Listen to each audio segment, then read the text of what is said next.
21 июля этого года в сельском поселении Таргим Таджаранской районе состоится очередной, 7-й по счету, международный турнир по смешанным боевым единоборствам М1 Челлендж 95 «Битва Гора-7». Начало проведения турнира ориентировочно 13 часов. В рамках турнира запланировано 2 главных боя. В легчайшем весе защиту пояса проведет Мусар Юлоев в весе 61 кг. И в полулегком весе свою первую защиту проведет Хамзат Алки, вес 66 кг. Также от Республики Ингушетия выступят такие бойцы, как Абубакар Мистоев, Богатыров Адам, Хамкоев Муса, Аздоев Тимурлан и Измайлов Аслан.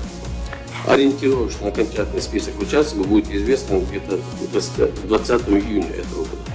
К этому времени будет известен и весь файт-карт всего турнира.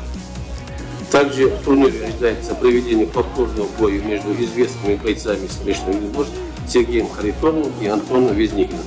Этот поединок он будет обозначен как супербой.